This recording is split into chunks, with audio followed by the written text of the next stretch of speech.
Good morning, everybody. Thank you so much for joining us today. My name is Mitzi Dean. I'm very honoured to be the Minister of State for Childcare for the province of British Columbia. And I want to start today by showing my deep appreciation and respect for the Lekwungen people, the Songhees and Esquimalt nations, on whose land we live, learn and care for our children, and where we are today as well. And we're gathered here today for a really exciting announcement, a new programme that will impact families and some of our youngest British Columbians.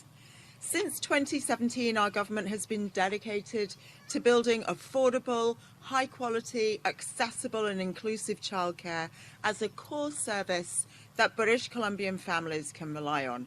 And here to talk about this new exciting programme is our Premier, David Eby. David.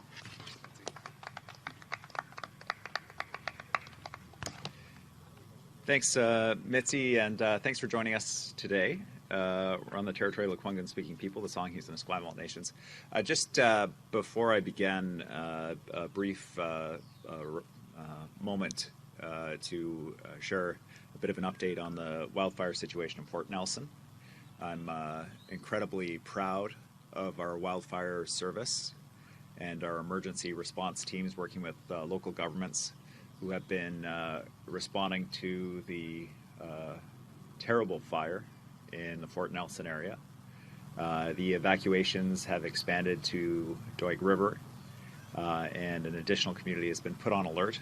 But overnight, our wildfire team managed to hold the fire and ensure no structural loss overnight, which means no homes burned down, which is very positive news. The situation is still very fluid and very dependent on weather over the next 24 hours, and certainly I want to reassure the people who live in the Fort Nelson area, Fort Nelson First Nation, residents of Fort Nelson, Doig River residents, that we are doing all we can to respond to fight that fire, including crews working through the night, and we will continue to do what is necessary to protect their homes. And thank you to everybody who's opened their homes, to people who are fleeing the fire, friends and family members, and to communities that have opened their doors to welcome evacuated residents. For today's announcement, it's an exciting and good news announcement, joined by Andrea Clarkson, a parent, to share her experience around childcare, and Karen Ranalletta, the president of CUPE BC.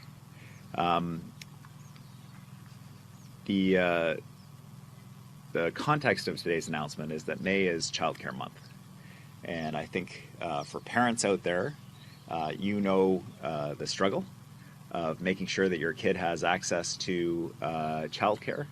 There are very few parents who work at a place where the hours are 9 to 3, and so even when your kid is done daycare and goes into the school system, you're still looking for that critical care both before and after school care.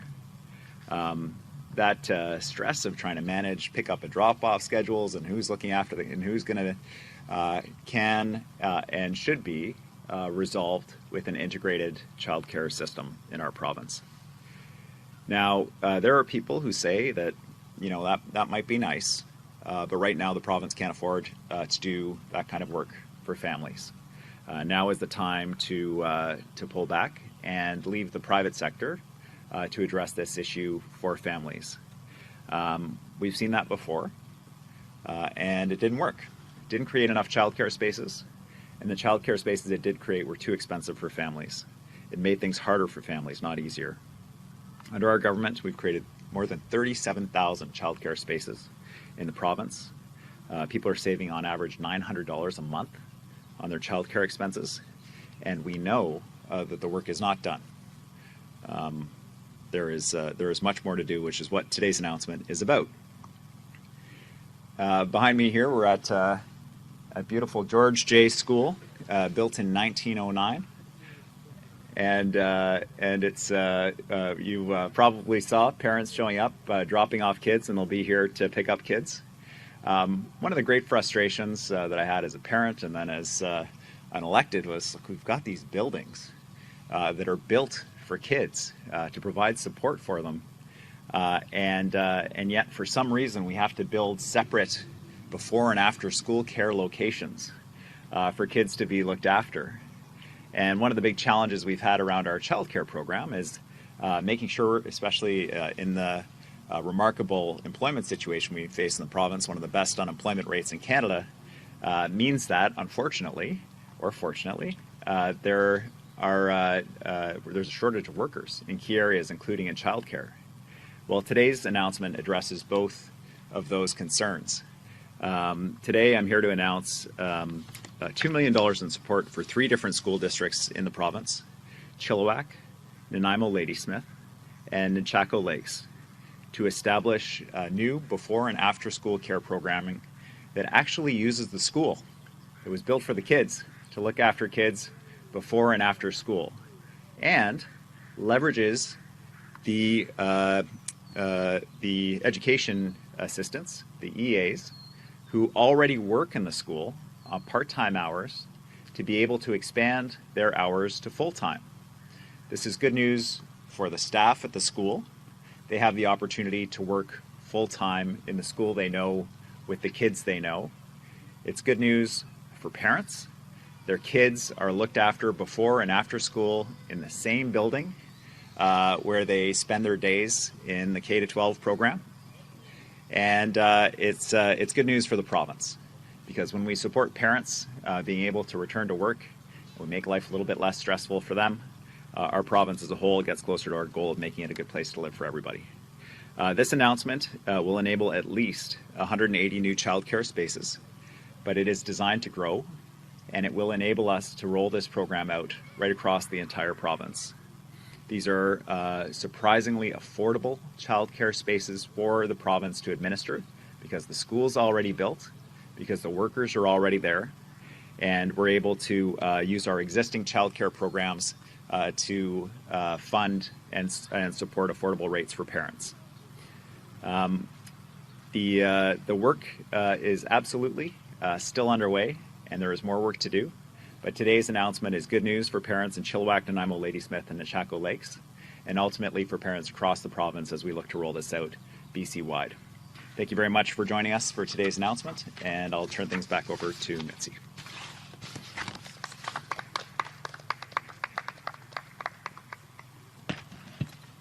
Thank you so much, Premier. And of course, it just makes so much sense for childcare to be on school grounds. When I think about families in my community, to have that one place of drop-off for their kids, and knowing there's that continuity and that support for children and students throughout the day there as well. We've seen it work with kindergarten students. In fact, we launched the first Seamless Day kindergarten pilots in 2019. And we've seen great success for those students as well. And what we're talking about today is the school districts actually run the programs with their teams in their schools. And right now, more than 900 facilities are operating licensed childcare on school grounds throughout the province. And we know that we need to increase the capacity in the spaces for school-aged children as well. Having delivered a childcare in a high school, I know how beneficial it is to the whole of the student community and the whole school community as well. So we're building up our capacity with school districts, working in partnership with them. And we want to make sure that any school-aged student up to the age of 12 can be dropped off early or picked up after the last bell rings.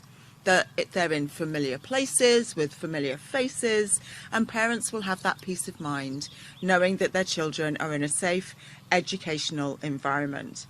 And of course, none of this is possible without the professionals who deliver that early learning and childcare as well.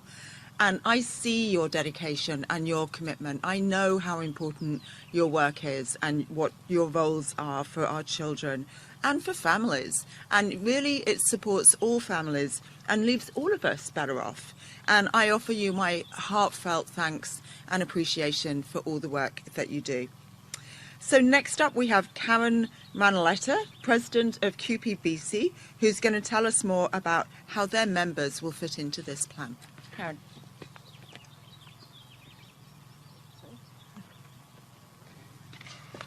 Thank you, Minister. I'm really honored to be here today, and I can't stop smiling because this is such great news for British Columbians. I'm really, really pleased to be here on behalf of CUPE's more than 100,000 members across the province. I'm really happy for those education assistants that the Premier mentioned, but also for the rest of our members who work all over the province in all kinds of sectors who constantly come to me saying that childcare is one of their #1 needs. And so seeing the rollout of this program is just really exciting for our folks. The work done by the BC government to expand childcare in the province has really been awe-inspiring. We heard of the tens of thousands of new spaces since 2017, and these new spaces provide thousands of families with the quality, affordable childcare they need, ensuring their kids are well cared for as they return to work. And for our childcare system to meet the diverse needs of families as kids get older, parents need school-age care that fits their busy schedules, that takes great care of their kids, and it doesn't break the bank. And even with major investments by the BC government, too many parents must juggle competing schedules and coordinate multiple pickups and drop-offs every single day. And these transitions are not just inconvenient for families, they are hard on our kids. And so integrated before and after school childcare in BC schools is the answer. Adding school-aged care to the public school day seamlessly combines childcare and public education and produces big benefits for kids, for families, for communities.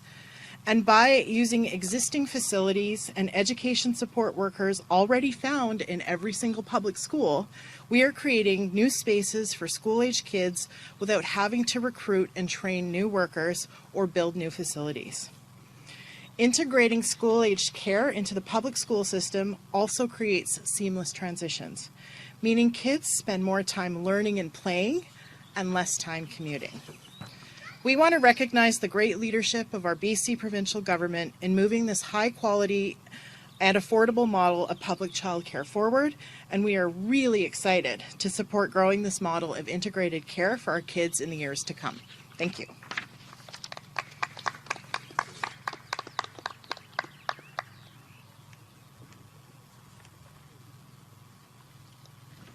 Thank you so much, Karen. That's a really important point.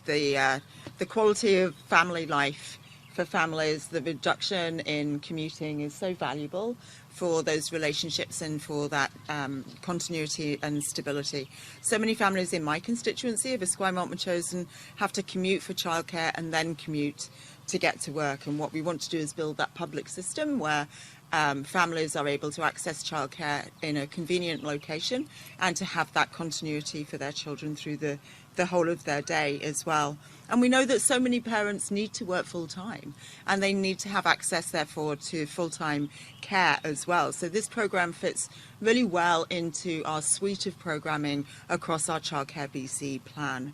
And of course, co-locating childcare on school grounds helps also ease children's transition into the K-12 system as well. And we're very fortunate to have Minister Singh, Minister of Education and Childcare, here with us today, and also Minister Grace Law, who's the MLA for the venue that we're at today, and is the Minister for Children and Family Development. Thank you so much for being with us and for all the work that you've done in supporting Childcare BC as well over the years. We've made a lot of progress and there is so much more to do, and I'm so honoured to be standing on your shoulders and continuing the work. And these before and after school places are also going to be very affordable for families. They will be eligible for the fee reductions from the province as well. So, you know, whilst the Premier announced that we're making an investment in delivering these programs, the ongoing support will always be there in our fee reduction programs from the childcare side of the ministry as well. And so here to talk about what a difference this can make in the life of a family and the life of a child, I'm really happy to introduce Andrea Clarkson. She's a parent here at George J. Elementary. Andrea.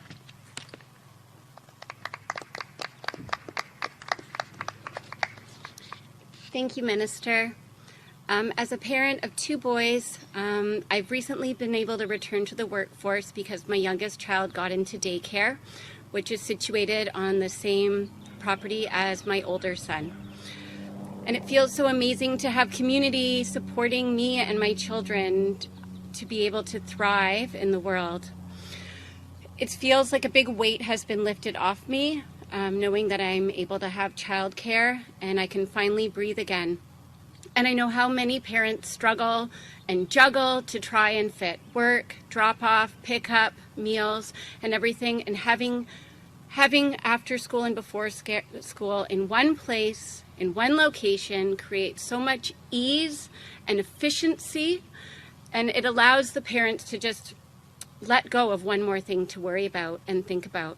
Those extra few hours on a day are life-changing. And I know for parents, just that flexibility in being able to do the best that they can do. And just finally, anything to help a parent with their busy day to become more well-adjusted. And I also think about our children, and they need to have strong attachments to their parents and to the adults in their world. So if they are also going to before and after school with the same adults that are with them during the day, that's just a smooth transition, and it's going to help support them to thrive in their education and in their play. Thank you.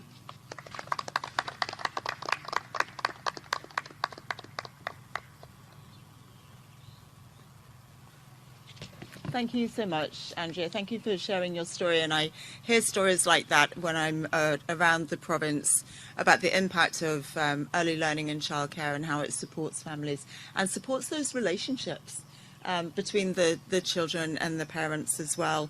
And, you know, we know that childcare needs don't stop when children start school, and we need to be supporting families and supporting parents with their busy lives as well. So thank you again for sharing your story. Thank you to everybody for being here today. And we will now take questions from the media, and Jimmy Smith is going to moderate. Thank you. Thank you for joining us today. We have many members of the media here in person, as well as those on the phone line. For those on the phone line, please press *1 to enter the queue. All members of the media will be limited to one question and one follow-up. We're going to begin today with Rob Shaw from Check News. Go ahead, Rob. Hi, Premier. $2 million for 3 school districts over 2 years for 180 spaces equates to 0.03% of all students in BC. Like, not really going to have much of an effect for the larger populace, despite the big announcement here. So why aren't you just doing this for all schools? Why isn't it more schools? Why is it such a infinitesimally small amount of students? The announcement today is an entirely new model of childcare using school grounds and using educational assistants that are already in the school.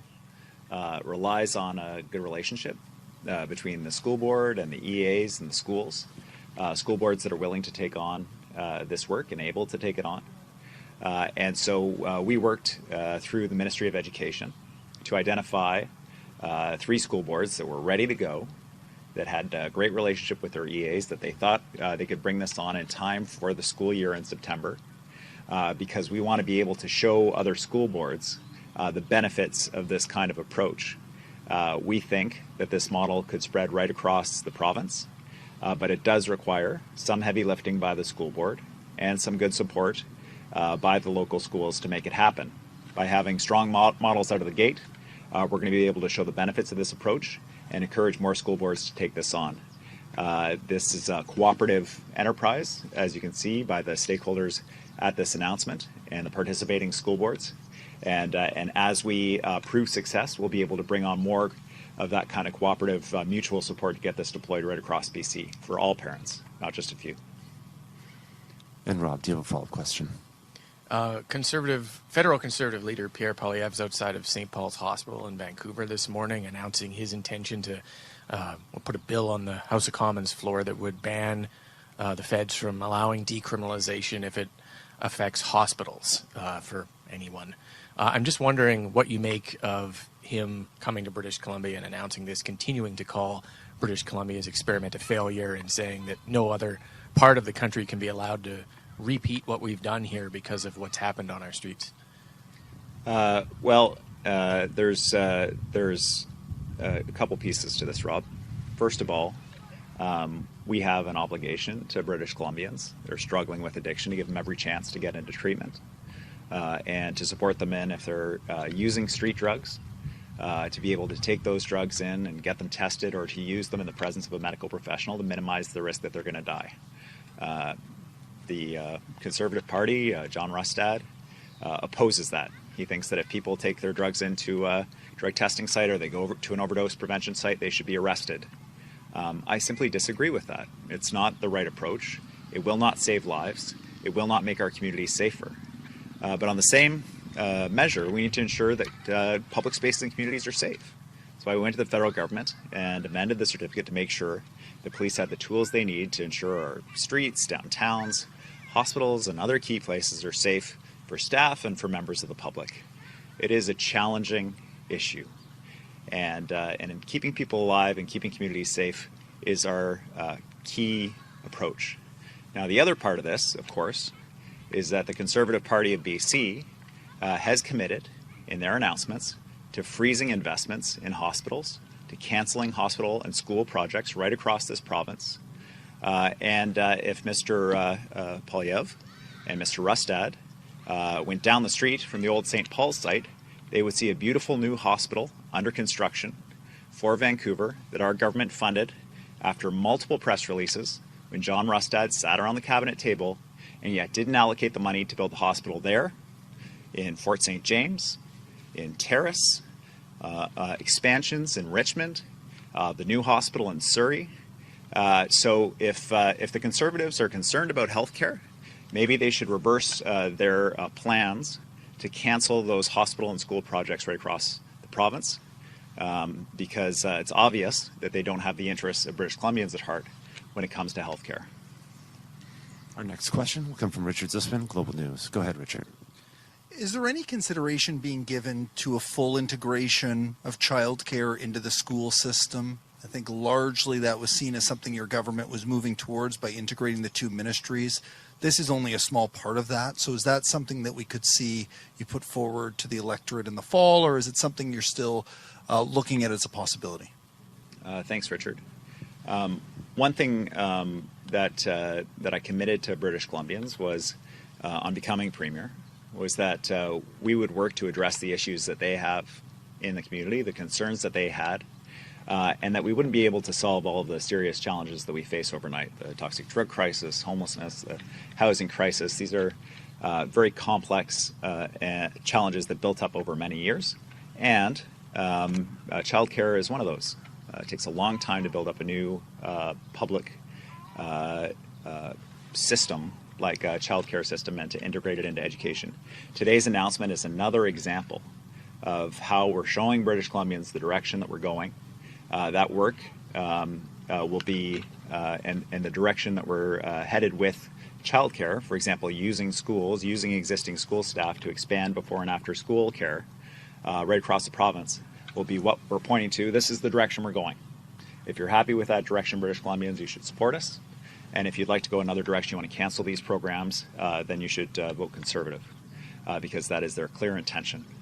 And so that choice will definitely be on the ballot. Today's announcement is one part of our work to integrate childcare into the education system, and we started that work in 2017. And Richard, do you have a follow-up question? Yeah, you're clearly choosing your language specifically when speaking about your political opponent. So do you believe the Conservatives are now your chief opponent in this next election? And there's an Abacus poll out today that shows that more than half of British Columbians don't believe the economy is performing particularly well. More than 66% of people believe that they are struggling due to cost of living. These are things that happened under your watch as Premier. And are you concerned that things are slipping here, that you haven't been able to rein in these core issues that are impacting British Columbians? Yeah, there's no question British Columbians are challenged out there. We've got high interest rates, we've got rising global costs impacting how they feel about their finances at home. This is a serious issue. Now, if you look at the headline numbers on our economy, we're leading Canada. Fastest GDP growth post-2017, post-pandemic. Lowest unemployment in Canada, creating tens of thousands of jobs.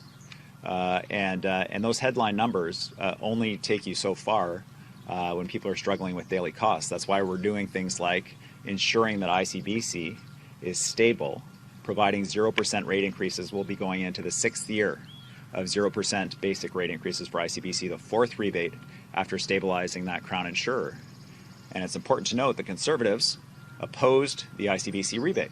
And in fact, John Rustad has said he wants to relight the dumpster fire at ICBC by allowing people to sue again, undoing all of that work to stabilize the Crown Corporation. I think it's important for me to make sure that people understand the choice that's on the ballot in the period between now and the election. There's no question, and I've been clear from the beginning, the Conservatives are a real threat. They are going to cost British Columbians in very tangible ways, cancelling school projects, relighting the dumpster fire at ICBC, cancelling ICBC rebates, cancelling rebates through BC Hydro, and just last week, putting into question a woman's right to choose. These are not the values of British Columbians. This is not what they need right now. And it's up to me and up to my colleagues to make sure that British Columbians understand the cost of Conservative government in British Columbia. Our next question will come from Katie DeRosa from the Vancouver Sun. Go ahead, Katie. Premier, one of the 3 locations selected is Nechako Lakes, which of course is John Rustad's riding. Is that a coincidence? Why not pick Surrey, which has the biggest school population in BC? Thanks, Katie. Yeah, it is a coincidence. The school boards were chosen on the basis of being ready to go, that they had a good relationship with their EAs. They had an interest in taking on this project. But this is just the beginning of our work with school boards on this, and our goal is to roll it out right across the province. We have a school board in the north, we have a school board in the valley, and we have a school board in the on the island. And this gives us kind of a regional model that other school boards can look to and go and kick the tires and hopefully follow the same path once we show some success on this. And Katie, do you have a follow-up question? 2 pieces of legislation in the sort of last final days of the legislature. I'm sure opposition leaders are going to say that there's no time for debate. Why rush through those pieces of legislation? And you know, is that again an attempt to almost a populist approach to address things that people are upset about, like the name change? Both of the bills that were introduced in the House this week have very time-sensitive implications. For the Downtown East Side bill that talks about supporting the City of Vancouver to restrict rent increases in these buildings, having a very short period of time between introduction and passage of the bill minimizes the risk of owners of these buildings emptying out those buildings in anticipation of the law passing. And putting those restrictions in place. We've already seen mass evictions from buildings in the Downtown East Side. The estimate is about 500 people have been evicted. And when you leave one of these buildings, you don't go somewhere else, you go into the street. So this is a homelessness prevention measure to have a quick implementation there. On the name change bill, this is an issue that came up during the session when it became public that Alan Schoenborn had changed his name. The family was denied access to know what this person's new name was. It was a very serious matter. And a similar kind of timing concern. When we introduced the bill to restrict these name changes, we don't want to have a rush of people bringing forward applications to change their name and do so under the provisions of the bill that were established by the BC Liberals. We want to make sure that we're closing that door as quickly as possible. So we're absolutely addressing issues as they come up. We're going to continue to do that as a government. And we're also going to be aware of the implications of ensuring that these bills are passed in a timely manner. Our next question will come from Dirk Meisner from the Canadian Press. Go ahead, Dirk. Hi, Premier. Today, Mr. Poilievre, the federal opposition leader in Vancouver, today laid out what he calls the Safe Hospitals Act. He says if he forms a government, there'll be no crack, no meth, no illicit fentanyl use in hospitals, and no weapons. I'm just wondering, do you feel that decriminalization has made hospitals unsafe in BC? The health minister was contacted by health workers raising concerns about safety in hospitals and acted quickly with them, with hospital administration, to establish policies across the province to avoid any kind of question of local decisions that go against the interests of safety of our healthcare workers, which is a priority, safety of our patients, which is a priority. There is zero exception no tolerance policy around weapons and illicit drug use in the hospitals in British Columbia. And we're supporting healthcare workers and ensuring that commitment is real in a couple of ways. One is in ensuring better addiction support for people struggling with addiction in a hospital right across the province through virtual care. And the other is an expansion in what are called relational security guards that have a level of expertise in being able to support patients and support staff in our hospitals, but deal with safety issues quickly right on site. We're going to keep working with healthcare workers to do this. One thing that won't make healthcare workers safer, though, is the Conservative plan to dramatically reduce the money available to hire the nurses and the staff that we need. We've added about 6,000 nurses to our healthcare system. We've got hundreds of new public spaces for training nurses, bursary programs for nurses to be able to, from international jurisdictions, get to work faster in BC. John Rustad is committed to undoing that. He has indicated very clearly dramatic budget cuts that would undermine that important work as we face a population expansion that we haven't seen in 30 years in this province. 10,000 people every 37 days moving to this province. Now is the time to make sure that our healthcare system is equipped to respond to that, and it is not the time to cut healthcare services. And Dirk, you have a follow-up question. Yeah, do you have any feelings or concerns that you might be pulled into the big federal election issue of decriminalization, talking on behalf of the federal Liberals and going against the Conservatives? Yeah, the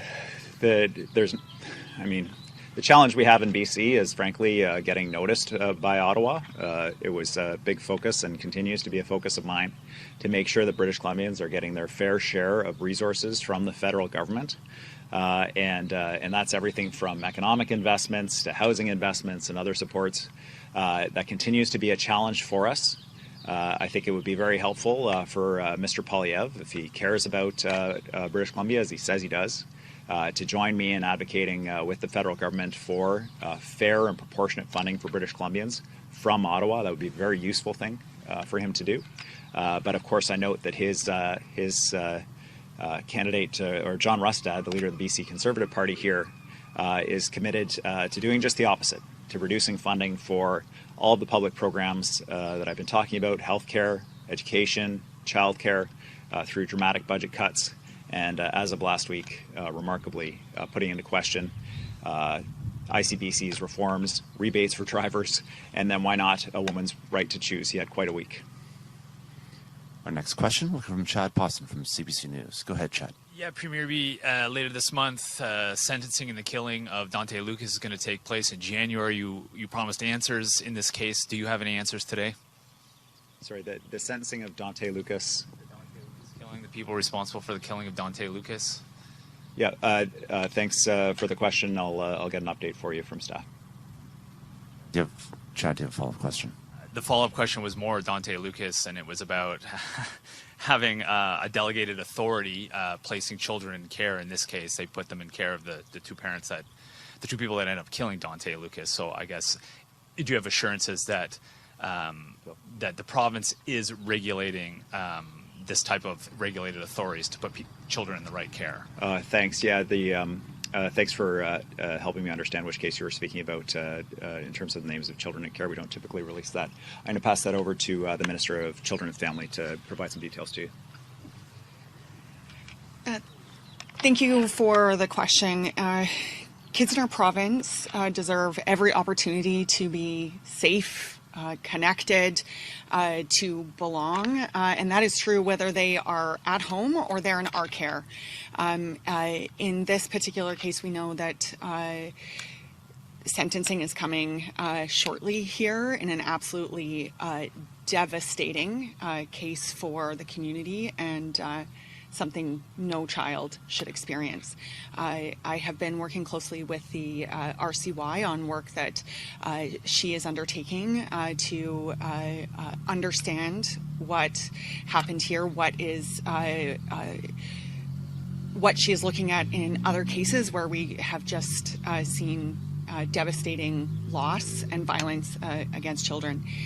Where there are additional steps that we need to take in our ministry as minister, those are steps I'm going to take. And, that's going to be in working closely and listening to the RCY and hearing from our community partners and making sure, again, that every kid in our province has the opportunity to be safe, whether they're at home with family or in our care. We have time for one more question. We're going to go to the phone lines with Rob Buffum from CTV News. Go ahead, Rob.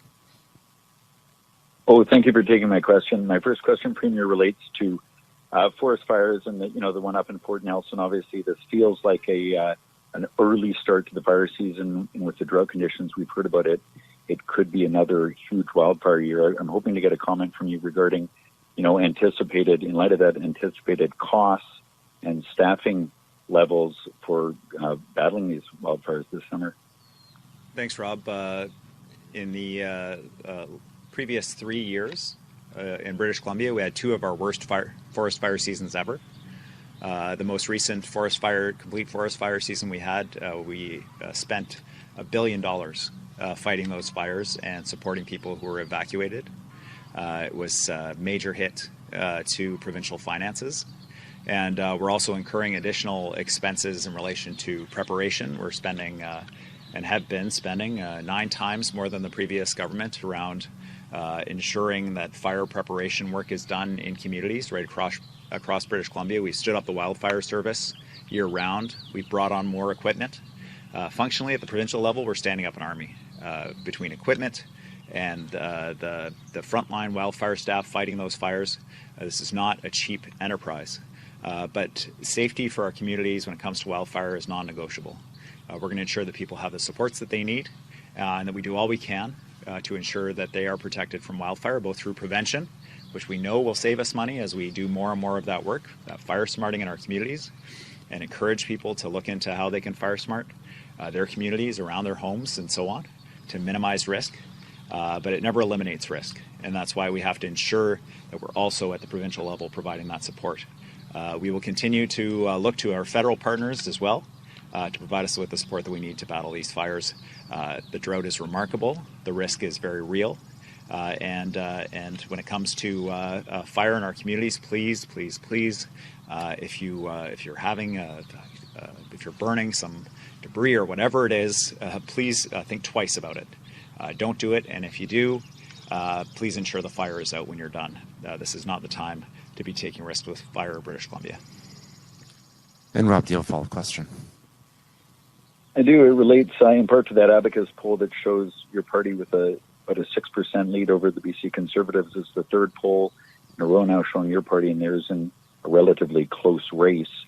And I noticed about 3 or 4 times today you were asked about Pierre Poilievre and pivoted to criticisms of John Rustad. I'm just wondering, you've described the Conservatives as a real threat to British Columbians. I'm wondering if you also see them as a real threat to your party in the upcoming election in light of what we've seen in these polls and your responses consistently conflating the federal and provincial Conservatives.